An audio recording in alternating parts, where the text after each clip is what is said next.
horrible.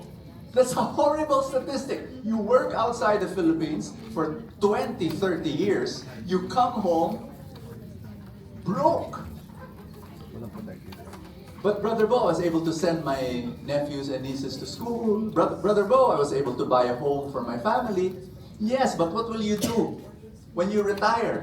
Will you eat the walls of your house? No. Yes, you need to be able to build your home. Yes, you need to send your nephews and nieces to school. Yes, you need to do all of that, but you also need to build your own wealth. Yes or no? Two simple reasons to create your wealth so that you don't become a burden to your children. You want this? You want this? And you have to break the cycle of poverty in your generation. Yes?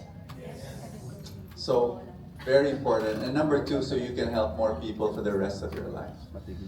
And how many of you have children? Raise your hand. So my dear friends, you don't want to be a burden to them. So they've got to have, my story is that my mom, when she retired from her company, when I was born, so not too long ago, she retired and she received her take-home retirement pay of, ask me how much? 2,000 pesos. I'm not kidding, that was her retirement pay. Something years ago, when I was born.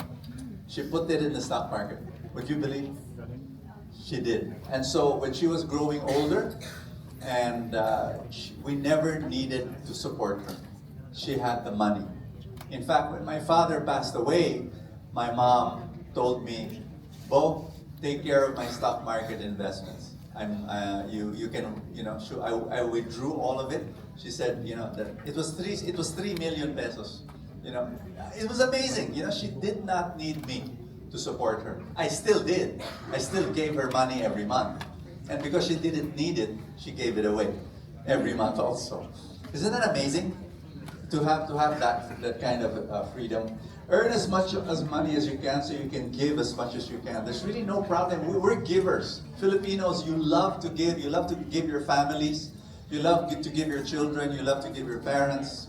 But earn as much as you can so that you can give as much as you can. So 4 steps to deal with family expectations. One more time. Say, I'm ready. I'm ready. So number 1 is to set up a family giving fund. So demarcate it. Make a decision and say, I'm going to give this amount, a certain percentage of my income. And then number 2, make an emergency fund. So you know that there's a regular thing that you give. Some of you do this, right? You have a regular amount.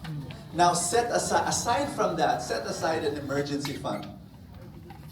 Apart from that. Very important. Because you know that the emergencies will come. And then number 3, set up a personal investment fund, which is what we're doing now. We're making a decision and say you're going to build your own millions over time. So that is very, very important.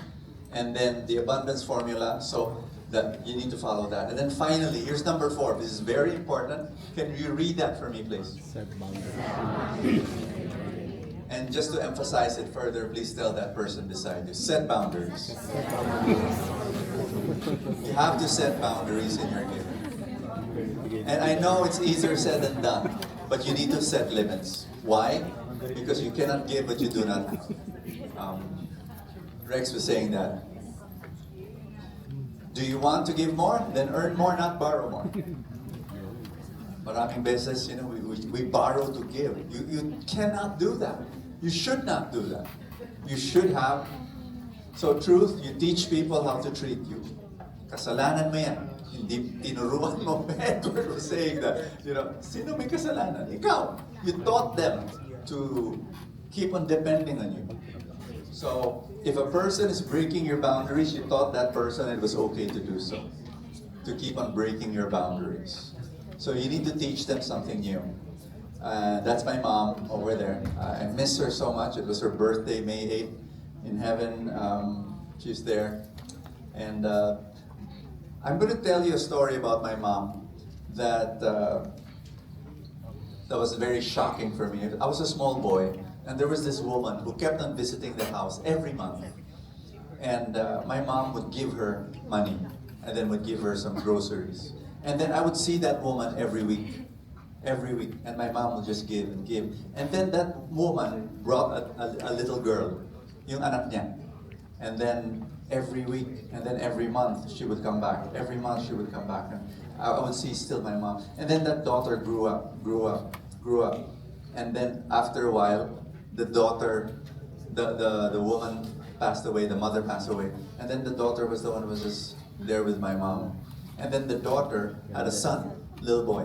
And so it was the daughter and the son, okay? And then, after a few years, it was the son who was grown up, going to my mom.